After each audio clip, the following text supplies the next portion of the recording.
Hello, beautiful soul sister, and welcome back to another episode of the Soul Powered Podcast.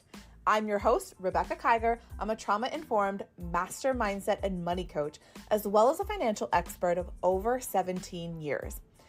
I have spent my entire adult life studying the difference between successful and unsuccessful people, and I plan on sharing all of the things with you on this journey together. This podcast is called the Soul Powered Podcast because it's my desire to share with you how to create a life that is powered by your soul, not by societal standards or what everyone else in your life tells you that you should be doing, but actually powered by your soul. The reason you'd want to do this is because I believe that this is the fastest way to unlock your portal to prosperity and become what I call the wildly wealthy woman. This is the portal that once you enter it, you gain access to the prosperity, abundance, wealth, time freedom, experiences, fulfillment that are your birthright. I don't believe that you came here to build someone else's dreams. I believe you came here to live your soul-powered life and live it to the fullest. And I plan on sharing with you exactly how to do that during our time together. So thank you so much for being here. I know we're going to have so much fun together today. Let's dive in. Hello, my love, and welcome back to another episode of the Soul Powered Podcast. I'm your host, Rebekah. I am so excited that you're here today, and I am just like super pumped up because I actually have been really sick over the last couple weeks. And so literally, I feel like a normal human. And you know how like you have all this pent up energy from when you're sick and you can't do as much and you're not working out and moving your body as much. And I feel like it's all like bubbling back to the surface as I'm becoming my normal self again. So I have so much energy and I'm so excited to be here with you today. I also was just jamming to some music to generate some more energy because, yeah, I needed it. And welcome. I'm really excited about today's topic. We are closing out the segment on 4 tips to break through your current financial plateau. And today's going to be no different. This is actually going to be one of the most incredible things that you implement into your life, not just your financial life, but if you learn this topic and what you're about to learn about is really going to change, it has the ability to change the trajectory of your entire life. And I know that that sounds a little bit crazy and maybe like it's more than what you would just get from a podcast episode, but I can tell you that knowing this and understanding this has quite literally changed the trajectory of my life. So stay tuned because we are diving straight in to this topic today. But before we do, let's talk a little bit about like what's going on. What's going on in the world right now? You know, what's going on in my world? Because it feels like this should be a two-sided conversation. Like I want to hear from you guys, you know, I feel like I'm talking to each and every one of you. And also I have to remember this is just a computer. So what is going on in the world? Well, again, I've been sick for the last couple weeks. And, you know, today's topic, I'm really going to be vulnerable and transparent about some of the things that I have been struggling with because when you are sick, your nervous system is already activated because you are in a place of where your physical body is fighting off certain things. And I have no idea like exactly what this was. It was some sort of respiratory situation that was literally 2 weeks long. And I have really been reminded of how important this work is over the last 2 weeks and how important it is for me to stick to my routines and how important it is for me to fill up my own cup because I wasn't doing that for the last couple weeks. I've been doing a lot of sleeping and a lot of like secluding myself, right? And sleeping in and not doing many of my routines. And, you know, because I haven't felt like cooking, like eating out a lot. And well, it was also my birthday. So election day was my birthday. And so we spent, you know how it is whenever you have incredible people in your life, it's not just like you're celebrating for a birthday, you're celebrating for like a week, right? Or a month. It's like your birthday week and your birthday month. So the amount of cake and the amount of fried foods and the amount of like stuff that is so good and yummy, but also like not making me feel very great that I've eaten over the last couple of weeks as well has definitely not helped the situation. And so I want to talk about this concept of living from the gain and not the gap. So there's this book that I'm actually re-listening to as we speak because it's so freaking powerful. It's called The Gap and the Gain, and it's by Dan Sullivan and Dr. Benjamin Hardy. And when I tell you that understanding this and putting this into practice in your life is going to change everything, I cannot stress that enough. When you get this, you're going to be able to use this in every area of your life, and you're going to start to see your whole life differently. Now, before you do anything else, put a little note down to download the book, The Gap and the Gain. I like to listen to audiobooks. That's just one of my favorite things to do, but order it on Amazon and then come right back. Okay, come right back because we're going to talk about it, and I'm going to get you excited about what you're about to listen to and learn. But realistically, I realized, so ever since I've been learning this concept, right, I have been putting forth the effort in my life to live from the gain and not the gap.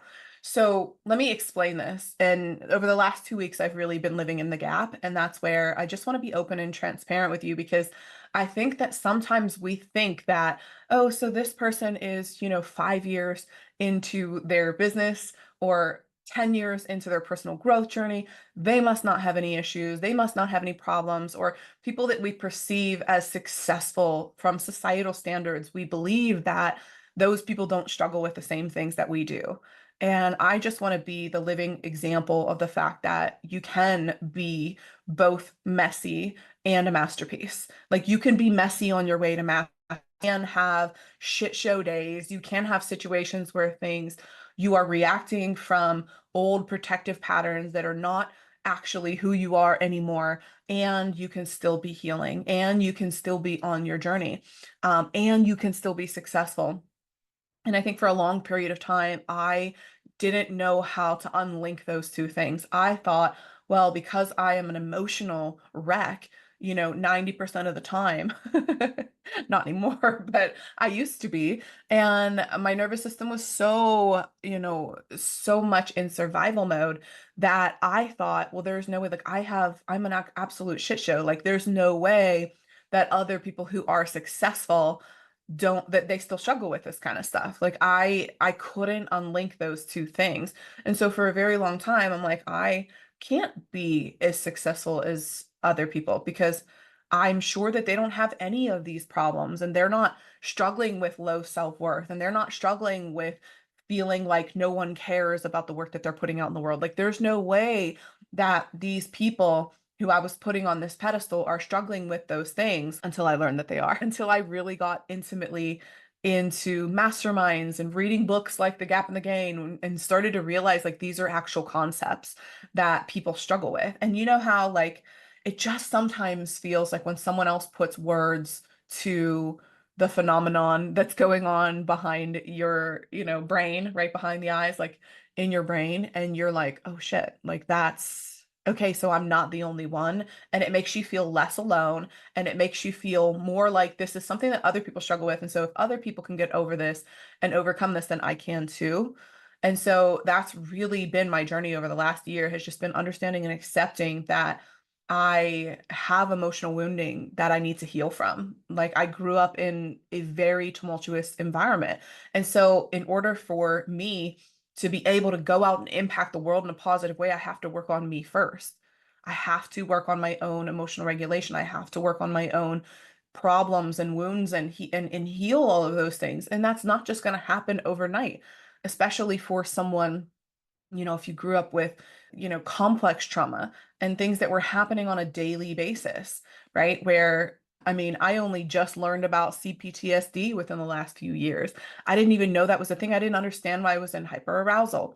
And for those of you who maybe don't know what that is, you probably do if you're listening to this, but take a sip of my coffee here. We don't have any Zevias today. I gotta go to the store and get those. But anyway, so you know how PTSD happens. A lot of times we think about from, like, veterans who are coming back from war or car accidents or things like that, where PTSD is like this one, or you know, I mean, it's definitely not one for someone who's in war, but let's use the car example. So someone's in a car accident, right? And maybe they get trapped, and it's a really, like, traumatic experience that it ends and they survive and everything's okay. But, like, from that moment forward, they are now claustrophobic, or they have a phobia of getting in cars.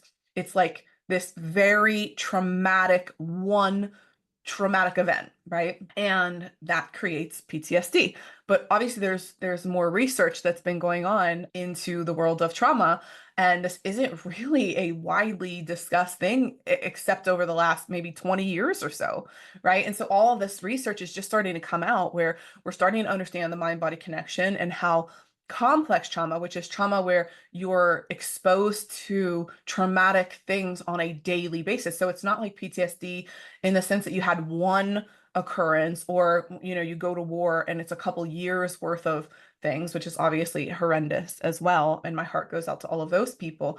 But it's like where you maybe grew up in an environment where it was every day, like every single day you felt threatened, every single day you were living in fear, every single day you were being neglected, every single day you were being rejected or abandoned. And it's this, like, literally every single day you have been, or more often than not, put it that way, where you were potentially exposed to things that were very overwhelming for the nervous system. And so that's complex trauma, where it's like every it's over this long period of time that you were treated a certain way or that you perceive certain things. And so it just takes a little bit longer, in my opinion, to overcome from that. And I feel like this is where we just have to start to give ourselves permission to allow it to be so. I think that for me, when I started my business 5 years ago, I started two businesses 5 years ago. Yay. That was smart, right? And one of them took precedence, which wasn't my online business and my brick and mortar business and my financial advising practice. It really took precedence because it needed me, right? It needed me more. I was being pulled more in that direction. And of course, as hindsight is what it is, being 2020, right? That's what allows me now to go and build my online business to the degree that I have. And so, that's been such a wonderful gift. But at the time, of course, I didn't know that. And so when I just started my business, I didn't quite understand why it wasn't like I could just go out and do the things that all of these other business owners were doing. Like I would see, and granted, yes, there was time commitments. I was, like I said, being pulled in multiple different directions, but I would see these people who would just have no fear and go out online and they're showing themselves to the world and they're being vulnerable and they're being open and they're like, no makeup and their hair is looking crazy, or they're dancing around and they're naked or something, like all of these things where they're just fully being authentically who they are. And I just, for such a long time, didn't understand how people felt so safe doing that, and how people felt so safe showing up authentically in their own voice and not afraid of what people say. I saw all these people just like blowing up year after year. And I'm like, I wish I could do that. I wish I could do that. I wish I could do that. And for so long, I was measuring from this gap where I had, and so this concept of the gap and the gain is understanding that most of us, especially high achieving people, and so I'm re-listening to the book, and they quoted a couple statistics where entrepreneurs and CEOs are like way far beyond other people in terms of measuring. Okay, this is not a good thing where they measure in the gap. I know the way that I said that was like they're way farther beyond. No, what we do is we measure from the gap, meaning we are always measuring. We have this very unique way, and let me know if this is you, by the way. We have this very unique way of like downplaying our achievements and always like we see our wins as like shortcomings. We're like, well, I didn't reach that. So like, right, my goal is 7 figures and I only hit 750,000, right? Like, so we're always measuring like I didn't do the thing instead of like seeing how actually far we've come.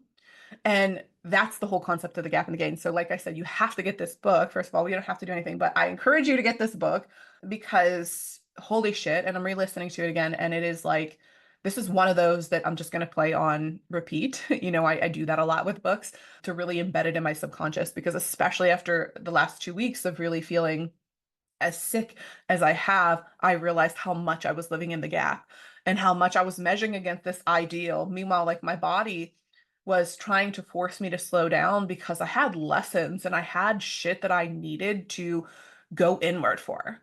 And this is what measuring from the gain looks like. And it's easy. Okay, so now I can look back. And that's the beautiful aspect of it, is I don't have to sit here and like wallow in the fact that I was measuring from the gap. I can just now start to measure from the gain. And what that means is to measure backwards. So if you're doing this in your financial life, okay, let's bring this back to breaking through your financial plateau. If you're doing this in your financial life, what that means is you are consistently like, okay, let's use an example.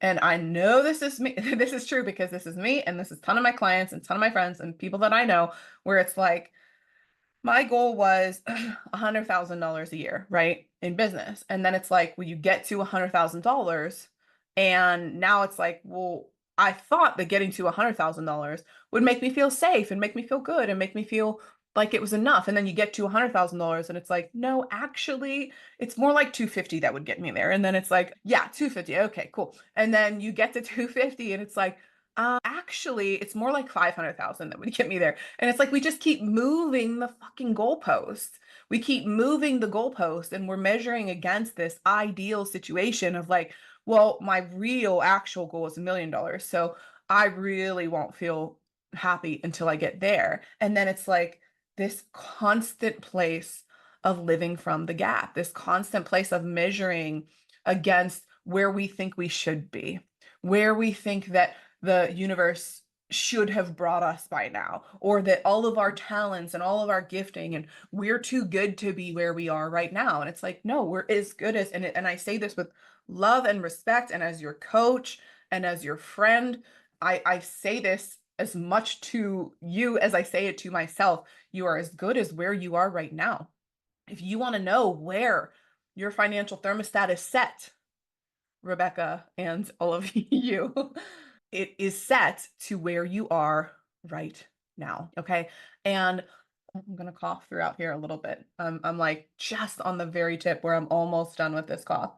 So I am sipping my coffee. So this is where we just have to simultaneously be able to look at the reality of it. The reality of it is that you are where you are. And that's a great thing. Can you start to look back and measure from the gain? Measure from how fucking far you've actually come. And every single win isn't always just about money. And I think that's the other thing to realize is when you're only measuring your wins financially, okay, it actually keeps you stuck at the same financial place because every season in your life isn't always meant to be explosive. And this is what I had to realize as well. The last 5 years was about regulating my nervous system. The last 5 years was about healing. And thank God the universe gifted me this business idea so that I could simultaneously build a passive stream of income which supports me and pays all of my bills. And it's more money than I ever even made as a base salary or any kind of salary. Like it's more money than I've ever made in that way. And I just get paid to exist. And think about this, okay? The whole time, I don't want to say the whole time, but the last 4 years, every time I've measured from the gap, I've been looking at, well, I'm not as far along as this person, or I don't have as many social media followers as that person, or I haven't been able to, X, Y, and Z, whatever the gap is, whatever it is that I've been measuring against. Meanwhile, the last 4 years specifically have really been designed. And I know this now, right? Because my business is taking off and and everything is starting to move in the way that I knew it would the whole time.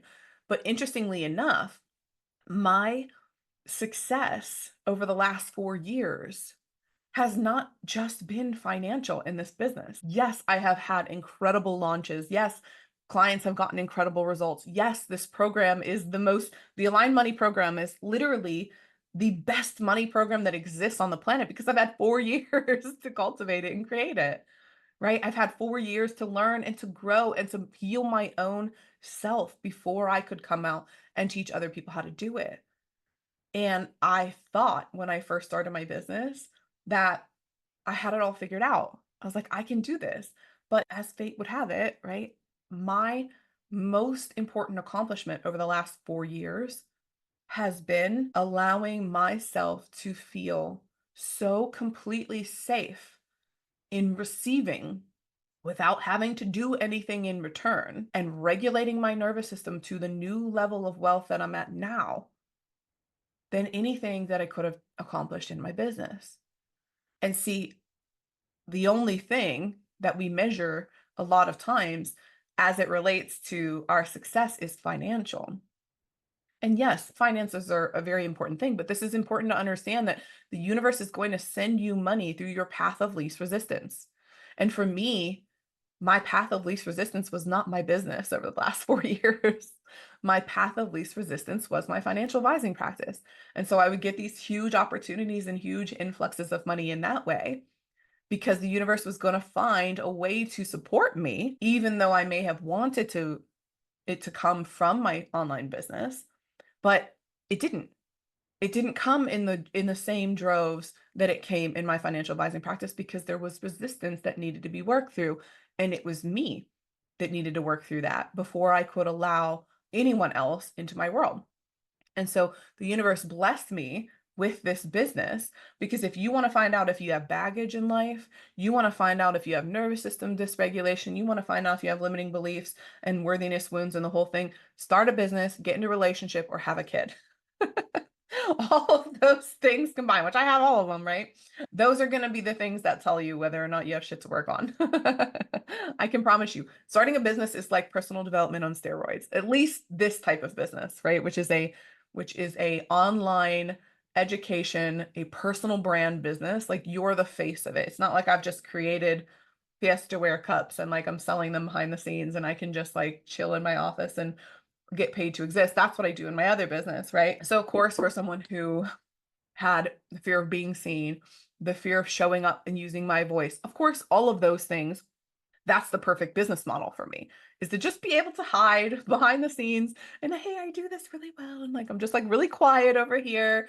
And like, yeah, I make a lot of money and like, I can help you too. And like, I can help you reach your goals. And like, I'm really just kind of like taking a super back seat over there. And that's great. And that's fine. But what this business has been in my life to do is to help me grow into the type of person that could scale this thing to the moon. And that's because I'm here to use my voice, right? And I think that's where the the most interesting thing that, okay, I don't know if this is the most interesting thing, but one of the most interesting things I've learned over the last couple of years is that the thing that you are most resistant to in life, the things that you are most resistant to in life are typically tied to your purpose. And so for me, I'm like, oh, I love to just like hide and I love to be quiet and behind the scenes and I don't want anybody like seeing my face and like you don't really need to get to know me that well.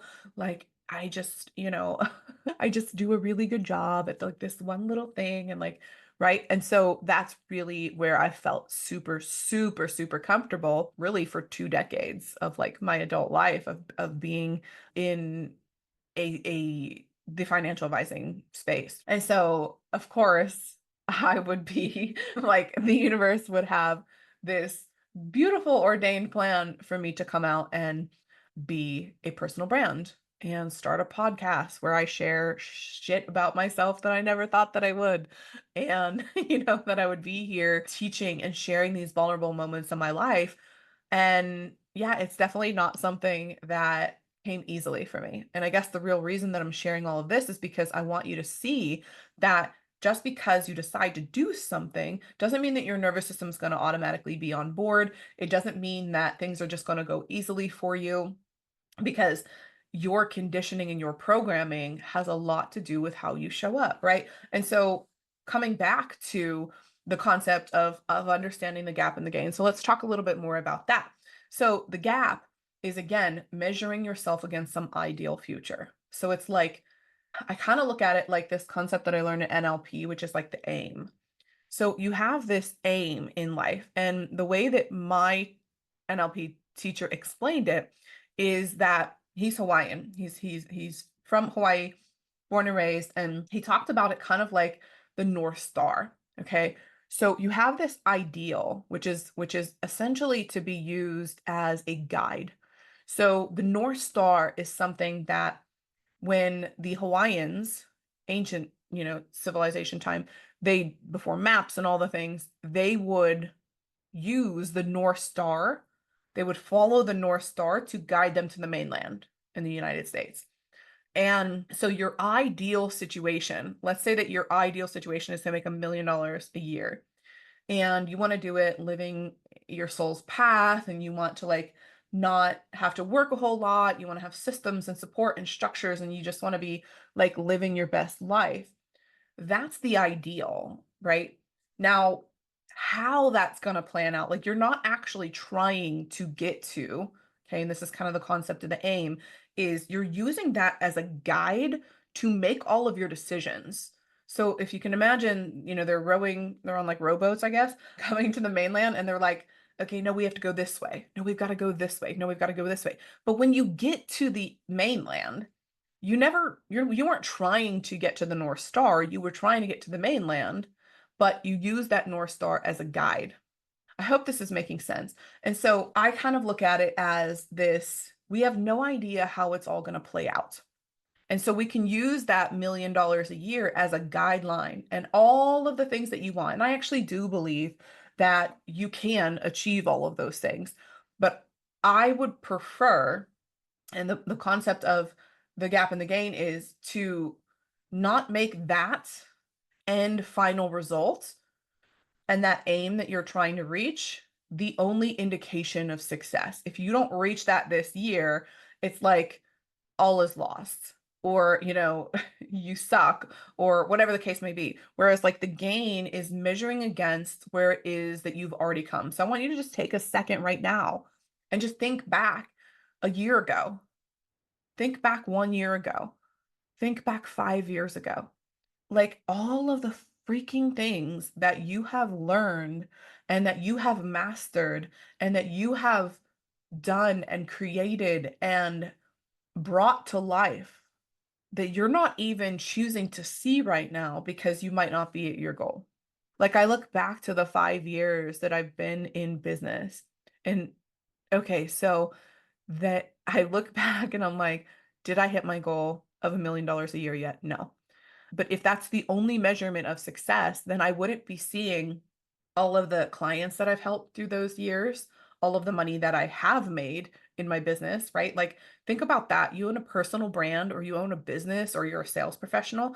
You literally got people to buy something that potentially was just like an abstract thing in your head. Like, I think it's the coolest thing in the world. The online education space is like, I have this organized method, okay, in the Aligned Money program. I literally have created step by step every single thing that you would need to rewire your relationship with money, to release your subconscious blocks, and to rewire your brain and your body for abundance.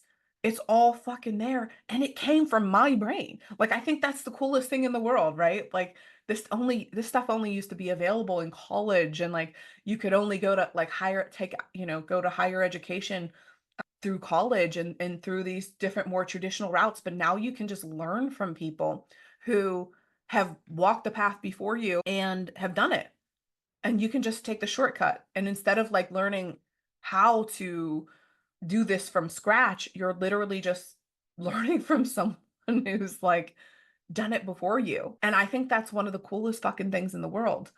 If you literally have gotten people to pay for something that once was in your brain, whether it's a product, I think it's the coolest fucking thing in the world. I don't know why, like it just fascinates me that every idea was once in your brain. Like even this cup, right? Like literally somebody created this, they had it in their brain and they brought it to life and they sell this, and like they get to make money from something that was in their brain. Like for some reason, I don't know. I know that's how everything works, but like I think it's just fascinating that we get to live in this world where that's the case. And so, if you have been able to make money in a way that is not traditional, just trading time for money, that's such a huge win, no matter how much or little it is, because most people don't have unlimited income potential.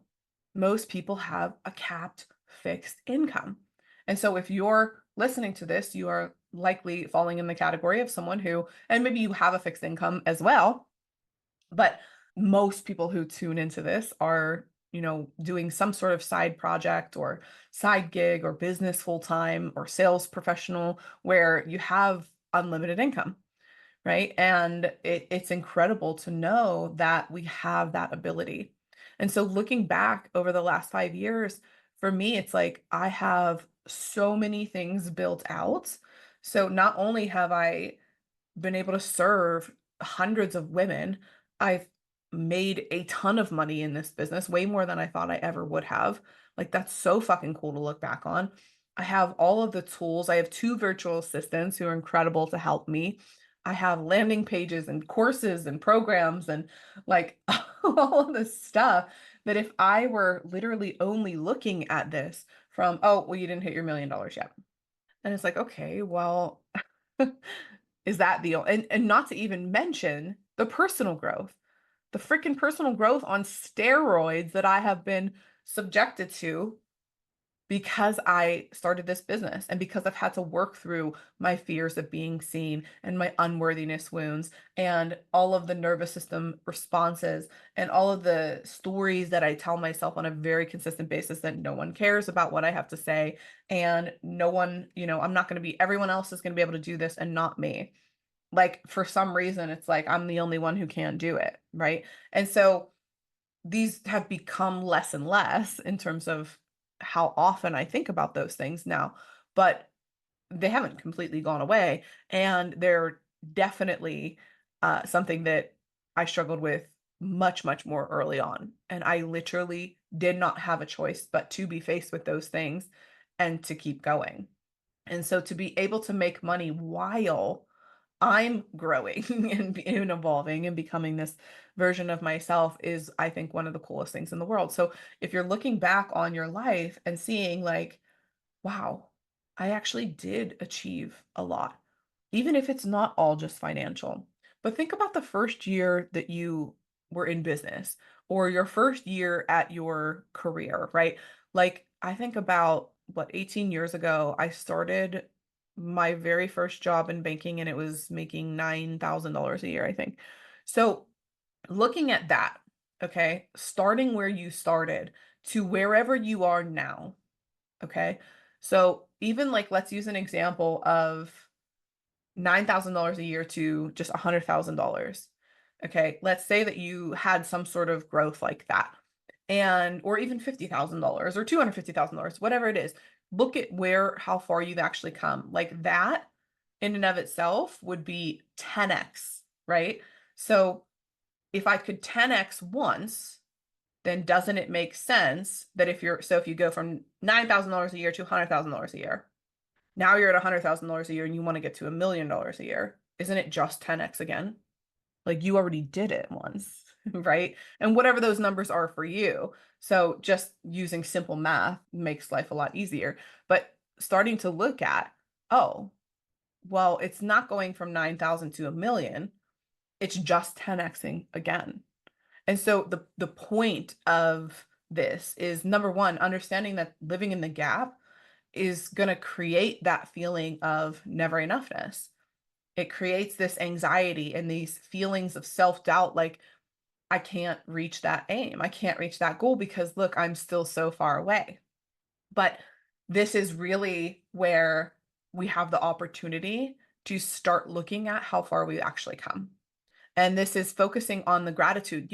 There's so many things that you are probably doing or did in the past that maybe you stopped doing or you're underestimating the value of that because, oh, well, I'm still not where I want to be yet. So it's like we throw good things away because we're not where we want to be. But if you're measuring backwards and you're consistently looking back on what it is that you're doing, what worked well this month, what worked well this week, what worked well, right? What worked well today, what worked well last year. This is a really good time to start looking at these things. What do I want to continue doing into the new year? And what do I want to let go of? What are some things that have been working? Right? A lot of times we just throw the whole strategy away whenever like it's not working. But meanwhile, there's certain things that we can shift and little nuanced things that we can do that will actually skyrocket our success. Does that make sense? So we want to be in this place of gratitude. And when we can get to a place of looking back on your wins and how far you've actually come, that's what puts us into gratitude. So I have excuse me, a, gosh, guys, I'm sorry. I'm still like not even I'm not 100% here.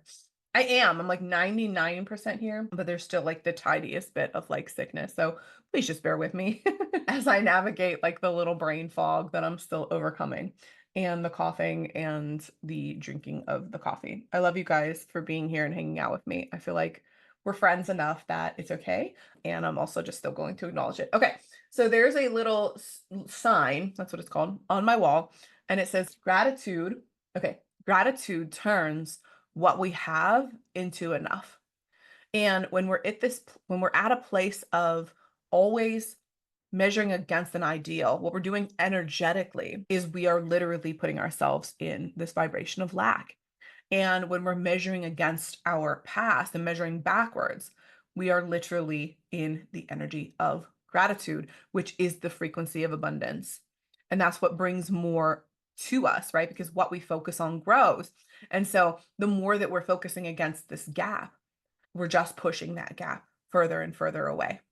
But the more that we can focus on the gain, we're bringing more and more of that abundance. And the universe is like, okay, this is a very clear signal that you're focusing on what it is that you want and all these good things. I'd like to bring you more of those things to focus on. Because the universe is neutral and it doesn't know. It literally doesn't know. Excuse me, I'm starting to lose my voice now. Man, send me your healing vibes, okay? Because I'm ready to be back. I'm ready to be fully back. But we're going to give it patience because we're not going to measure against the gap, okay? We're going to measure against the gang because I was a million times better. So I'm going to do this in real time with you. I'm a million times better than I was last week at this time. So let's measure against the gang. All right. So when we are looking at this in your financial life, understanding that your current financial plateau, wherever it is that you are right now that you're trying to bust through, is not just a physical thing, right? It's energetic and psychology. It's energetic and it's in the mind as well. And so when we are, again, measuring against this gap, we're in this place of lack, we're in this place of scarcity, and it's pushing it further and further away. But when we're in the gain, a lot of times, and I've seen this happen with myself and others, where when we're just doing what we love and we're focused on the things that we're really good at and we're focused on the gain and we're just flowing with life, what ends up happening is sometimes you hit your goals and you don't even realize that you hit them. Like I had a client of mine who was like, she had a goal of $10,000 a month and she was just in flow and she had her last launch and it was her biggest launch ever, but she literally didn't know it until she was sitting down to do her debrief and looking back at all of her numbers. And she was like, holy shit, not only did I hit my goal of $10,000 a month, but this was my biggest launch ever. And I didn't even know it because I was just having fun. I was just flowing with life. I was just enjoying it. And so a lot of times when we're in the gap, it's like we're squeezing off all of these potential wins and this potential growth because we are so focused on where it is that we're not. And that's the only thing that we can think of. And so I invite you just to step into the gain and really be able to say, I know that I'm not exactly where I want to be right now. Like even with me right now, I thought I was feeling 100% great. And I was like, yes, I can't wait to get on here. And I'm so excited. And I can feel every 2 seconds now that like my throat wants to go and I need to cough.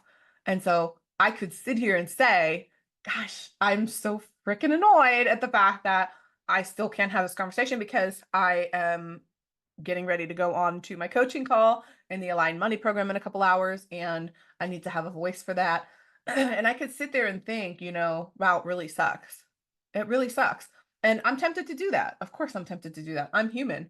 But I'm also like, okay, I've got my hot coffee sitting right here. I can go and get some more tea. I'll give myself an hour or so to rest my voice.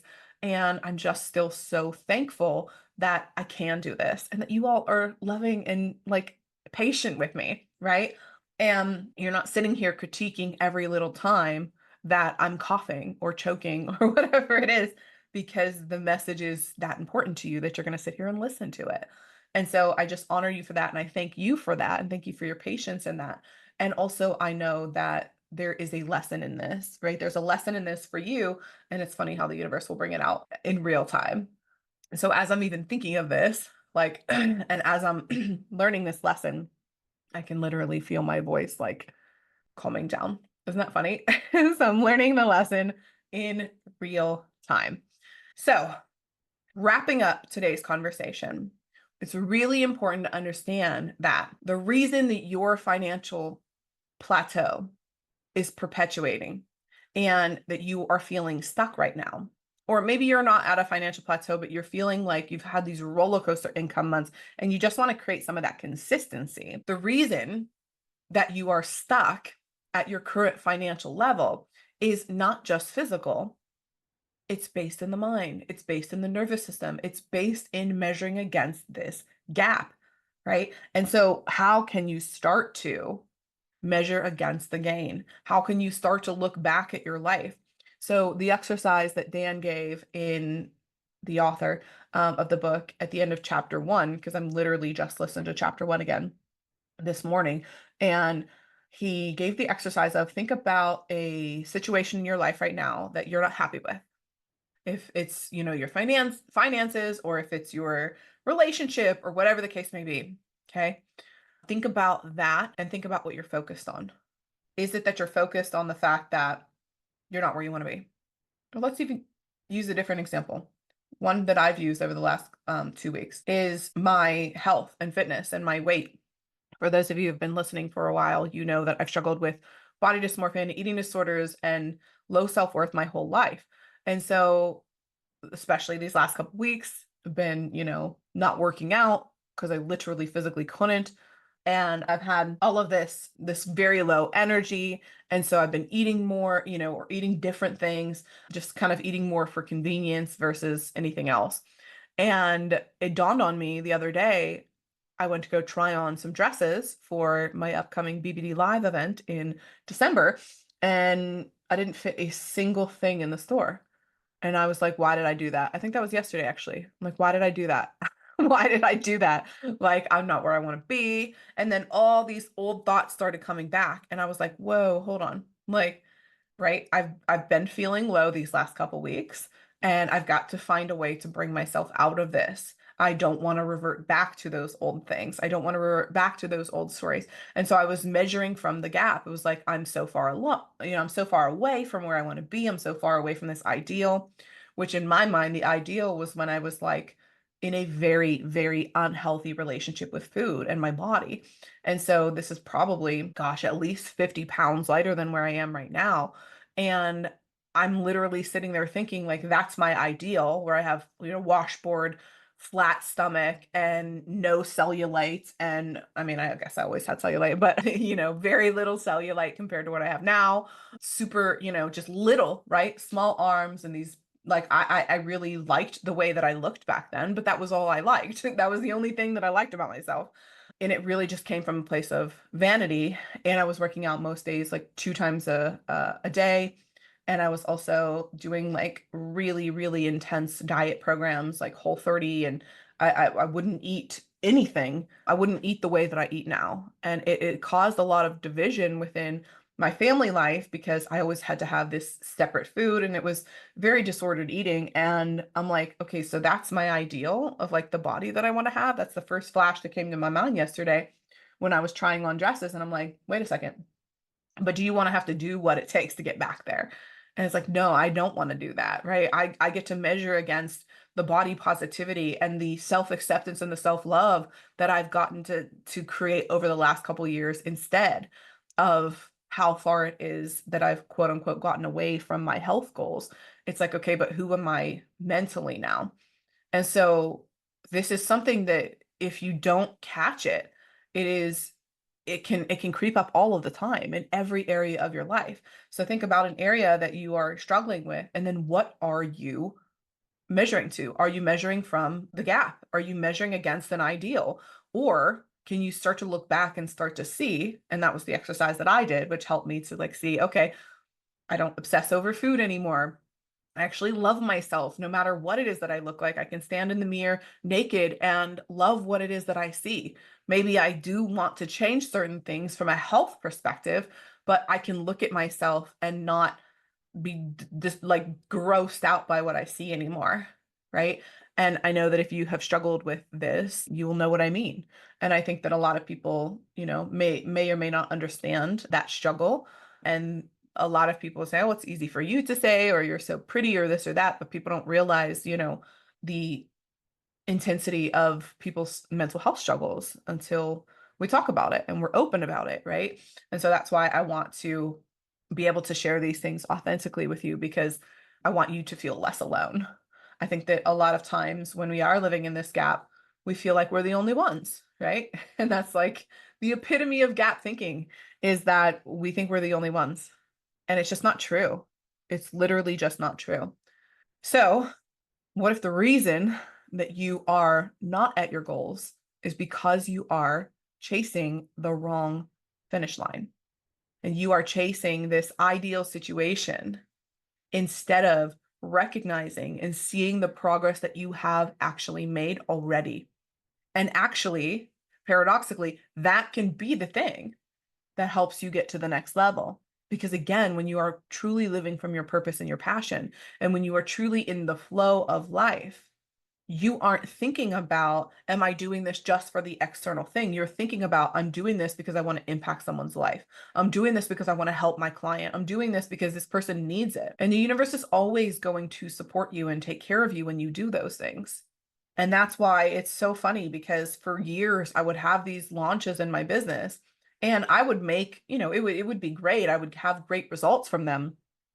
But I was resistant to allowing too many people into my programs at once, or too much, because I needed to heal my fear of being seen, right? And my fear of that responsibility for however many people it was, that was my limit at the time. And so what would happen is, though, I would give all of this value and I would do these launches and I would create all this incredible content. And then I'd maybe allow, 5 to 10 women into my programs at once. And that kind of was a very consistent thing. And then I would receive a bunch of abundance, though, in my other business. So I would get like a really big client out of nowhere, or a client referral, or I would get a huge opportunity. So I would be financial. It's like the universe allowed me to be financially compensated for what I put out in the world, even if it wasn't directly tied to the thing that I was promoting or offering. Does that make sense? So I think that it's interesting to see how the universe is always going to provide. And I've just kind of allowed it to be like, I've allowed it to be that now. And so I no longer put handcuffs on where the universe sends me abundance, because I know that the law of Eining, the law of reciprocity, the sacred law of reciprocity, I'm going to give. So I'm giving. To the degree that I give is to the degree that I'm going to receive. And the same for you. To the degree that you give, according to your purpose, is the degree that you're going to receive back, without any expectations, without any understandings of exactly how it's going to play out and how it's going to work. That's not your job. That's the universe's job. Your job is to take the action. Your job is to move. Your job is to follow your intuition and move when it asks you to move. How it comes back to you is not your job. And I would never, even though in the moment, I would never take back the way that things happened over the last 4 years for me. I would never take it back, because now I have so much more than I could have predicted. If that makes sense, I have so much more than I could have planned. But that's because I allowed the universe to do its thing. Now, I was attached the whole time, or a lot of the times, right?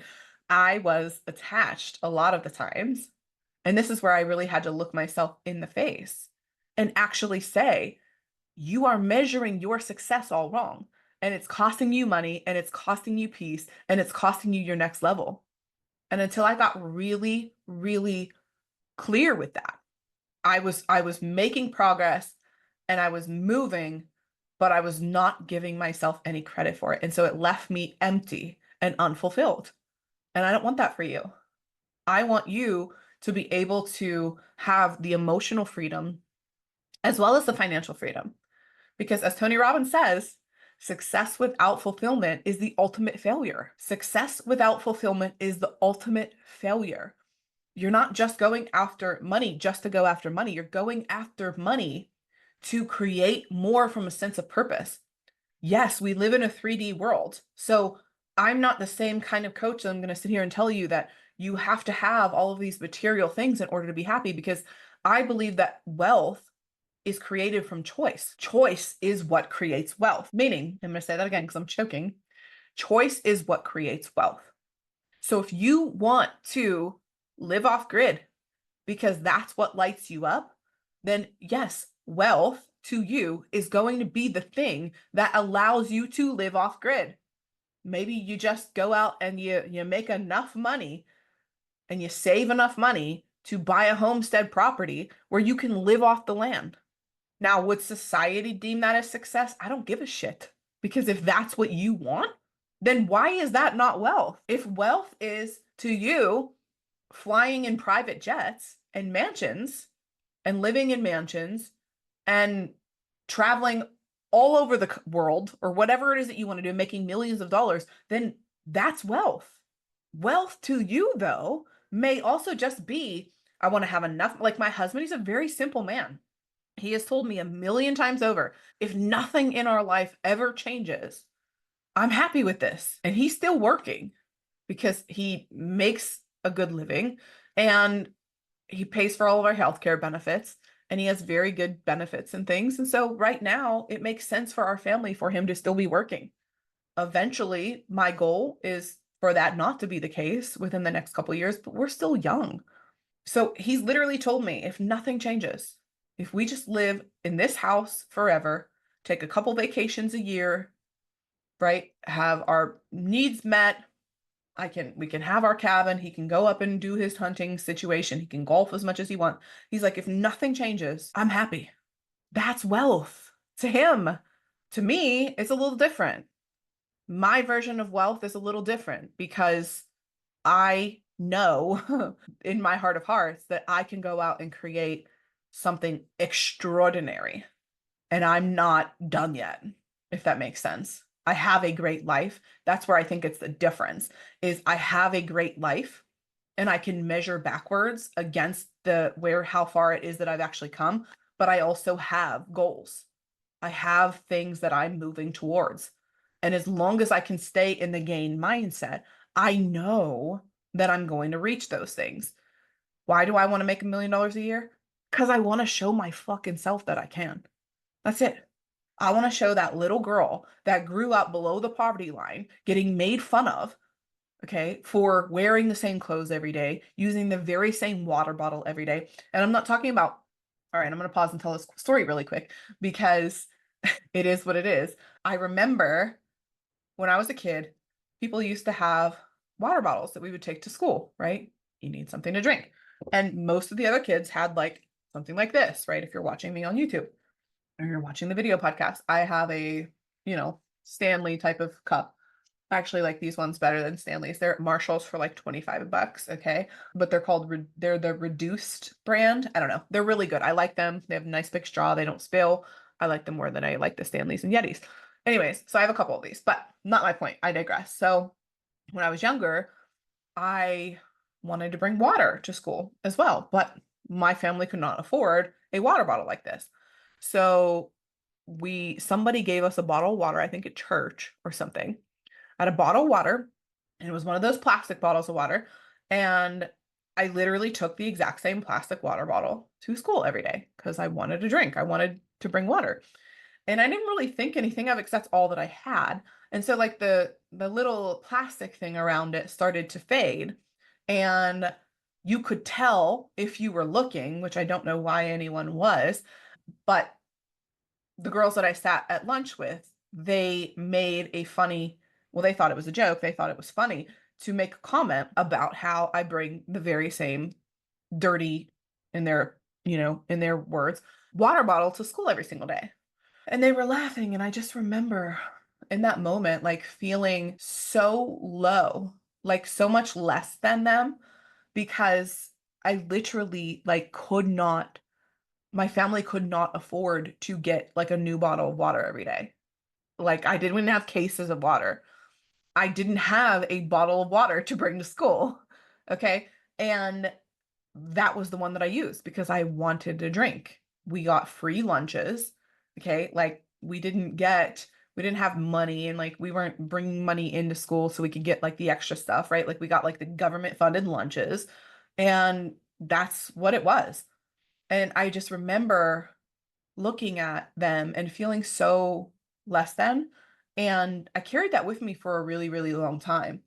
And I don't even really remember exactly why I brought that up, but I was talking about the gap and how I could continue to look at life through the lens of, I'm not at $1 million yet. That's exactly why I brought it up, because I want to show that little girl who, on a very consistent basis, felt less than, and who used to look at other people and think, it must be so nice to be able to have an actual water bottle or multiple water bottles, okay?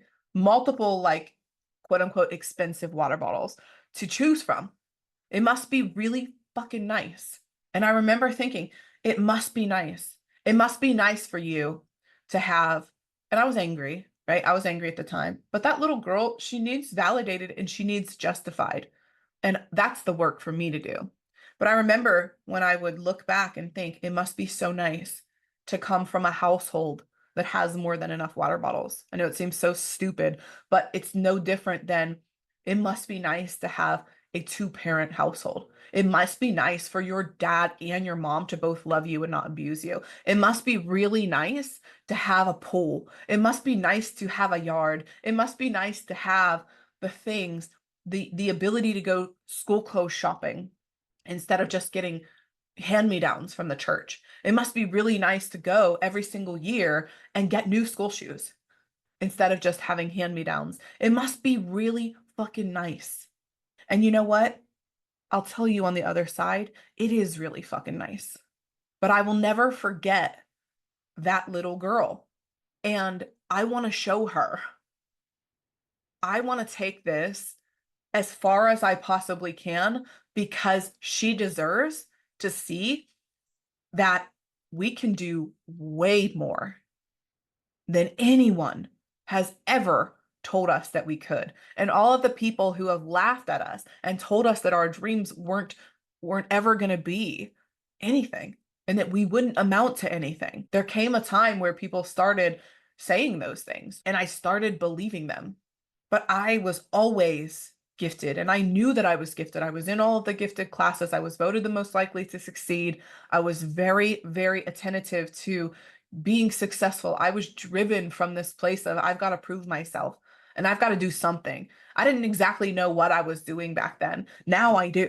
Now I understand that this was driven from a place of perfectionism because I wanted to prove myself, but now it's coming from a place of, I know, I fucking know that this life is a projection of whatever I believe it is.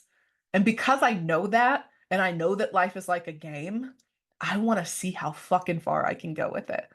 And I'm not stopping at $1 million. I needed to take the time to heal, to be able to even handle the capacity of those things, because I could make that kind of money in what I do with my day job if I wanted to. If I continue to grow that, I can do it there too. But I have a bigger calling and a bigger purpose to do it in this way so that I can show you how to do it too. And so you can come along and watch my journey because part of my path is to be the role model. It's to be the one that everybody thought was gonna fail.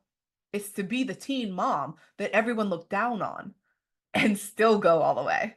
It's to be the one who was like the cat, the one who was the black sheep, the one who was cast out to be left for fucking dead. Like at some points in my life, that was real. To be the one that would never have the strength to get back up, that was used, abused, and hurt. To have that person who everybody doubted, that person is going to take this shit all the way. And it's not from an egoic place. It's from a place of, if I can do this shit, you can do this shit. And that's the only reason that I haven't given up. That's the only reason that I'm still going with this. If I can do this, so can you. And when I say you, I mean my daughter, I mean my siblings, I mean my mother, I mean every single listener here, I mean my husband.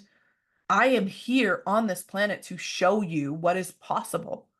And I had to walk this path because you wouldn't have been able to look at me and see yourself in me if I didn't have to live the way that I did. You wouldn't have been able to resonate if I truly believe this, that a coach is only going to take you as far as they have taken themselves. So if you're working with someone who doesn't understand deep trauma and deep pain and deep survival and understand complex situations like this, they're not going to be able to take you there because they don't have any reference point for it. I fucking do. I know what it's like to go and live in the depths of fucking hell on this planet and to come out a fucking phoenix rising out of the fucking ashes. I know what that feels like.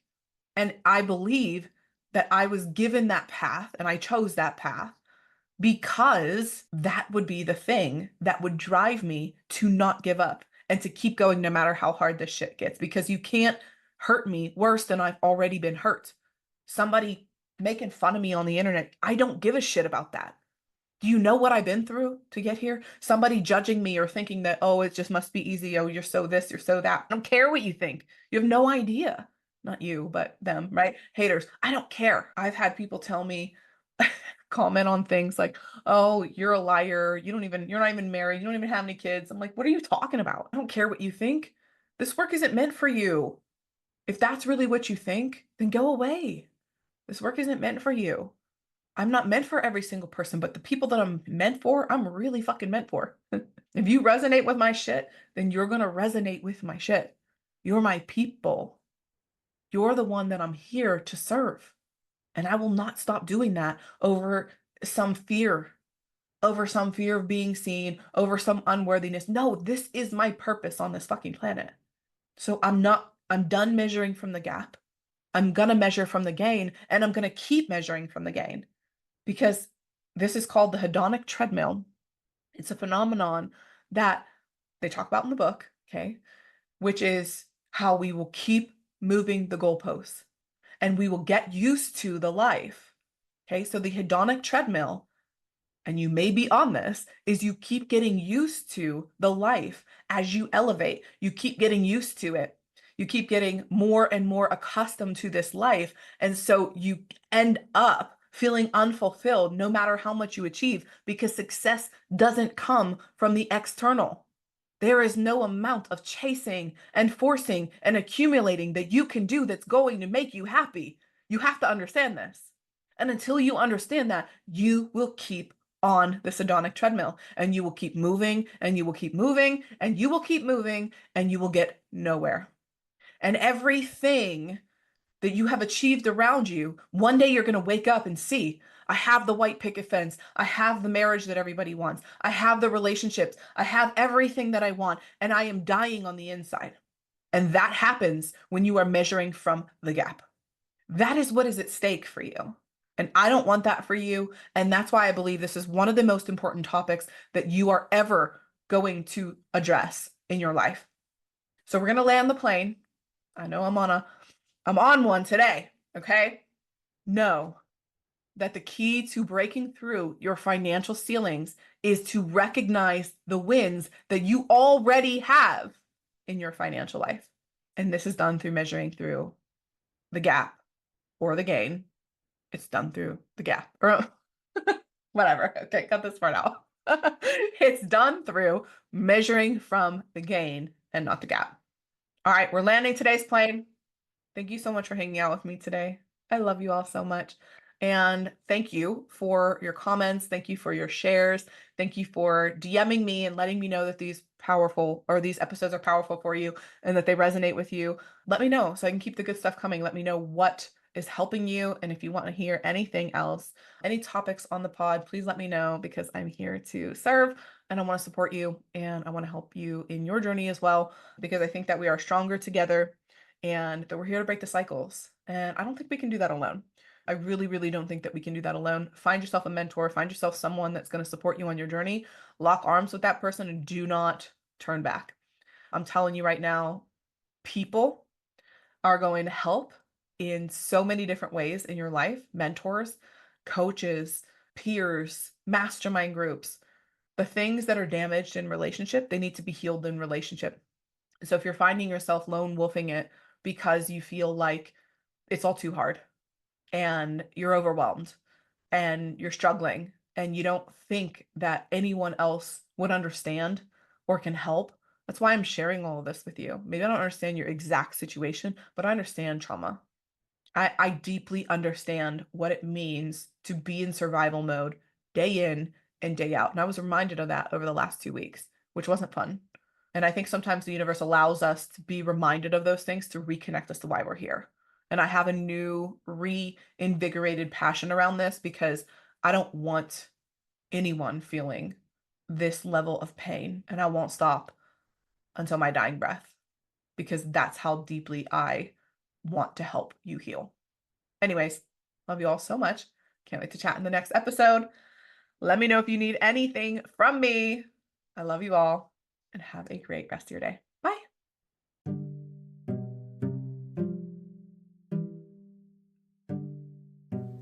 Soul Sister, thank you so much for tuning in to this entire episode today. If you enjoyed this episode, would you do me a favor and leave a quick review? This allows me to reach more people, and if you found value, I know others in your life will too. Also, be sure to share this episode on social media along with your biggest takeaways so I know what resonates most with you and I can keep the good stuff coming. And if you're looking to dive into a deeper connection than this podcast will allow, consider checking out my Rise to Riches experience in the show notes below. I would love to hear how these messages have helped you take one step closer to living your soul-powered life and becoming the wildly wealthy woman. Sis, let's continue to rise together. I'll see you next time. Bye.